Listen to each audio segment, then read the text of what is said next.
So hello students, अभी हम नाटक एक महत्वपूर्ण है हमारा यूजीसी नेट में, उसके बारे में बात करेंगे। ठीक है, तो इस नाटक का नाम है आषाढ़ का एक दिन, जो कि मोहन राकेश जी से लिखा गया है।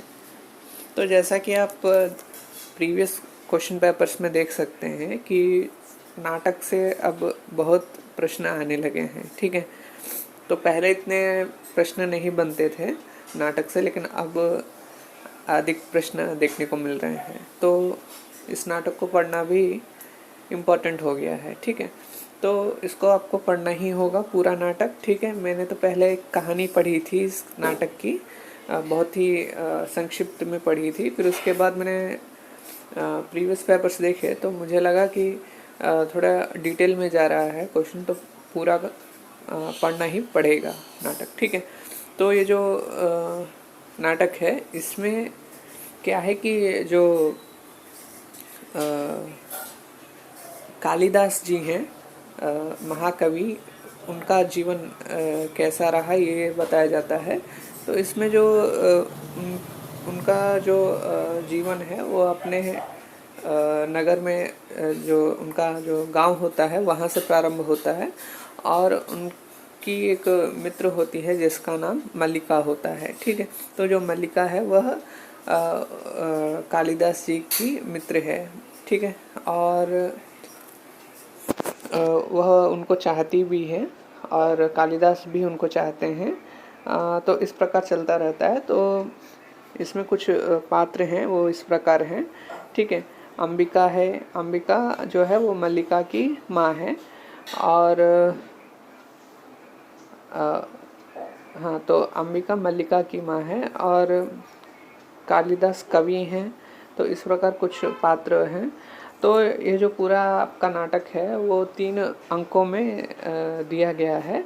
तो पहले अंक में क्या होता है कि जो कालिदास जी होते हैं वह एक घायल पशु को लाते हैं मल्लिका के घर के पास, उसको ठीक करने के लिए। तो उसको दूध पिलाया जाता है मल्लिका और कालिदास के द्वारा। ठीक है, तभी एक व्यक्ति आता है जो कहता है कि उस पशु पर मेरा अधिकार है, मैं उसे यहाँ से ले जाना चाहता हूँ। ठीक है, तो इस प्रकार संवाद चलता रहता है। तो बातों में ही पता चलता है कि वह व्यक्ति है जो कालिदास को उज्जैनी ले जाना चाहता है, जिससे कि उसको राजकवि के रूप में बनाया जा सके। ठीक है, तो राजा आदेश देता है उनको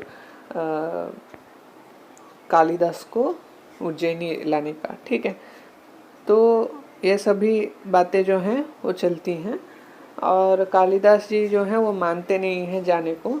तो मल्लिका उनको मना लेती है और कहती है कि हो सकता है कि वहाँ जाने के बाद तुम्हारा जीवन अच्छा हो जाए। ठीक है, ये सब बातें कह के उनको मना लेती है।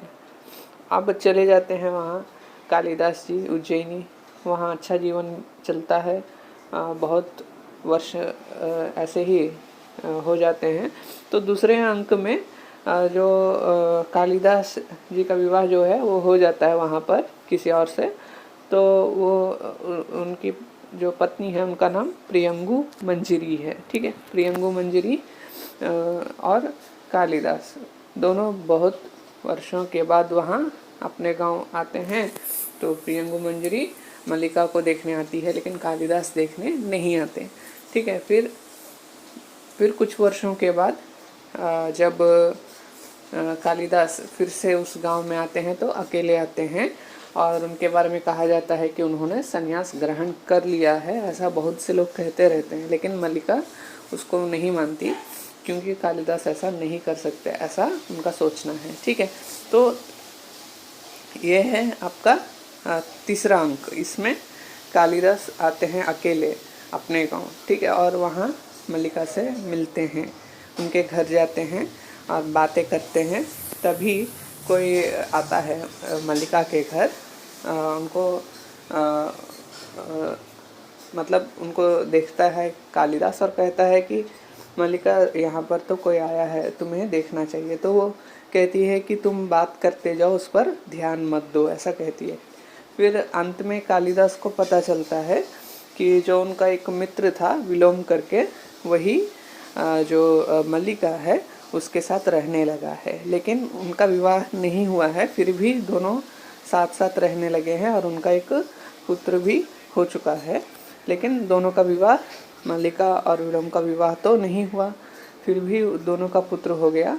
ये सब भी बातें कालिदास को बहुत दुखी कर देती हैं, वह कोई प्रतिक्रिया नहीं दे पाता है।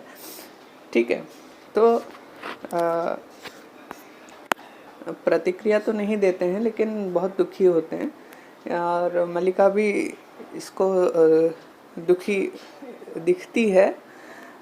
लेकिन कालिदास कुछ कहे बिना ही वहाँ से चले जाते हैं और वह जो मल्लिका है वह उस जो उनकी एक पुत्री होती है बच्ची, ठीक है, तो उस पुत्री को संभालने में ही उसका समय चला जाता है।